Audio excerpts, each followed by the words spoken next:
जय गुरुदेव।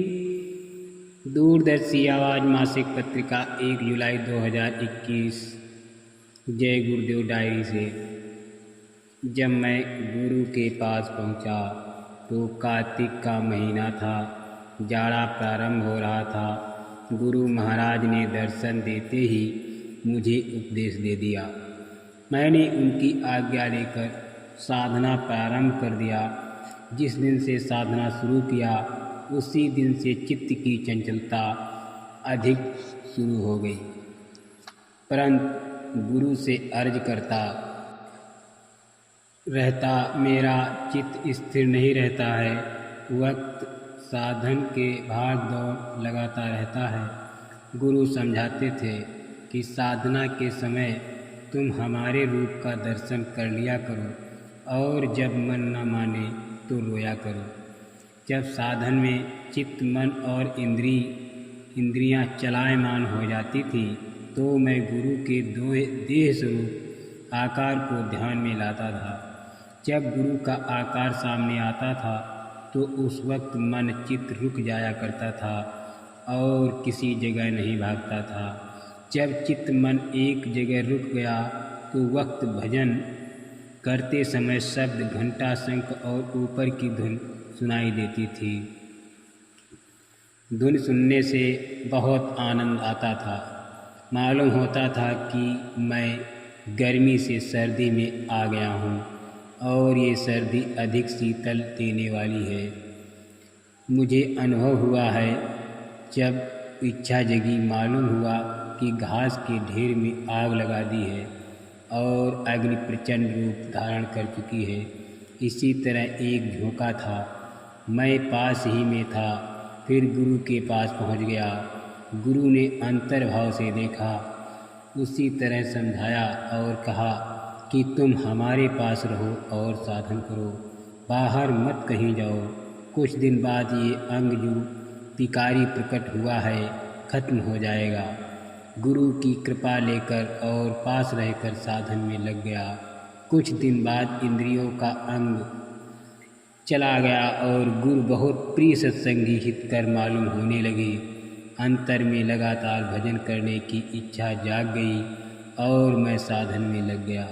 साधन करते वक्त जो पर्दा आ गया था और चंचलता बढ़ गई थी, मन चित्त बुद्धि मलिन हो गए थे, वो साफ होने लगे। साधन समय में प्रकाश साफ फिर होने लगा और कुछ कुछ आवाज़ें सुनाई देने लगी।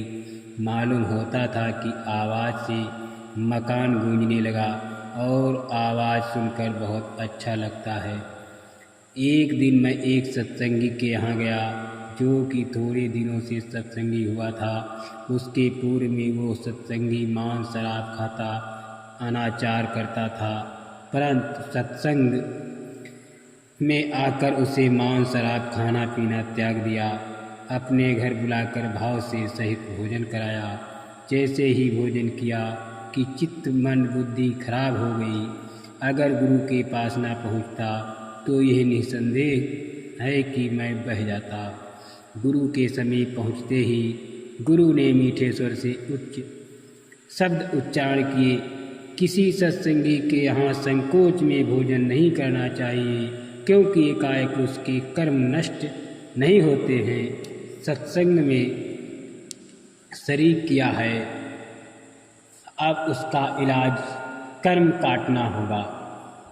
गुरु महाराज ने कहा, आज तुम्हारा मन बहुत खराब है, तुम आंखें बंद करो। जब मैंने गुरु आज्ञा से आंखें बंद की तो मुझे अंधेरा मालूम हुआ और थोड़ी देर बाद मैं भजन पर बैठा तो मालूम हुआ कि शब्द कभी सुना ही नहीं है। दोनों दयाओं से मैं खाली रह गया। मुझे बड़ा अफसोस हुआ कि मैंने अपना पैदा किया हुआ धन खो दिया। इसी सोच विचार में गुरु के सामने रोने लगा। गुरु ने दुखी अवस्था देखकर कहा कि ऐसी गलती अब मत करना और हर एक सत्संगी के यहाँ भोजन मत करना। तुम यहाँ आओ। मैं गुरु के निकट पहुँचा और अपना सिर चरणों में रख दिया। गुरु महाराज ने अपने हाथों से मुझे उठाया और कहा कि हमारी आँखों की ओर अपनी आँखों से देखो। मैंने अपनी आँखों को गुरु की आँखों के सामने जोड़ दिया और एकटक से गुरु की आँखों की पुतली को देखने लगा। जब मेरा पूरा भाव सहित गुरु की पुतली पर दृष्टि गई तो देखता हूँ कि गोलाकार एक बहुत भारी प्रकाश आ गया, जो कि बहुत बड़े आनंद का अनुभव कराता है। जब मैंने गुरु की पुतली में होकर उसी गोलाकार प्रकाश में होकर देखा तो मुझे खुला हुआ आकाश मालूम हुआ, और जिसमें मालूम होता था कि सड़क बनी हुई है। सड़क के किनारे बाग लगे हैं, उसके बीच में सुंदर मकान हैं, कुछ पुरुष और स्त्री नजर आते हैं। बगीचों में सुंदर एक कतार में फूल हैं और सुगंधी से मैं मस्त हो गया। ऐसा मालूम हुआ कि मैं किसी दूसरी दुनिया में पहुंच गया हूँ। गुरु की पुतली में मालूम हुआ कि एक विशाल ज्योति जल रही है, जिसमें आकार है, और उसी ज्योति की किरणें समूचे ब्रह्मांड को अपनी कशिश में लपेटे हुए हैं, और उन्हीं किरणों पर ये जगत सरसब्ज है। एक तरह की जबरदस्ती मस्ती आ गई और विकारी अंग दूर हो गया। गुरु ने आंखें अपनी बंद कर ली और मैंने भी अपनी आंखें बंद कर ली, तो देखता हूँ कि उसी तरह के दृश्य देख रहा हूँ, और मैं अनुभव करता हूँ कि बहुत से लोग उन्हीं कारणों पर आते और जाते हैं।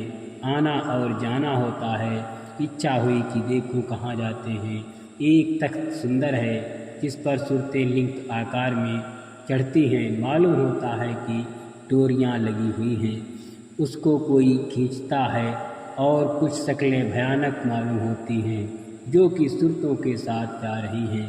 हिसाब हुआ और फिर फैलाव उन्हीं डोरियों का होता है, उन्हीं पर सूरतें उतारी जाती हैं। कुछ दूर जाने पर अंधकार लोक आता है जहाँ पर असहनीय बदबू है, और भी बहुत से दृश्य दिखाई पड़े। गुरु महाराज ने आवाज़ दी कि आंखें खोलो। मालूम हुआ कि गुरु ने अंतर में ही कहा और गुरु सामने खड़े हो गए। आंखें खोलते ही मालूम हुआ कि जो मैं बाहर की चीज़ें देखता हूँ इनमें गर्मी है और यहाँ अच्छा नहीं लगता। बाबा जय गुरुदेव जी की अपील जनता के कर्णधारों से, मेरी सभी जनप्रतिनिधियों से अपील है कि सभी लोग मांस, मछली, अंडा, शराब, गांजा, अफीम, चरस, अन्य बुद्धिनाशक नशों का सेवन, आंदोलन, हड़ताल, तोड़फोड़ करना, रिश्वत लेना, व्यभिचार आदि अन्य कर्मों को छोड़ दें, नहीं तो उन्हें भविष्य में महान संकट का सामना करना पड़ेगा। जिन व्यक्तियों में ये बुराइयां होंगी उन्हें जनता अपना मत समर्थन नहीं देगी। आने वाला समय खरे लोगों का होगा। सन 1972 के अंत समय तक भारत में 20 करोड़ नर नारी जाग जाएंगे। फिर वे क्या काम करेंगे ये सब आप लोग को देखने को मिलेगा। शिवनेत्र वही खोल सकता है जिसने गुरु कृपा से शिवनेत्र पा लिया हो। जय गुरुदेव।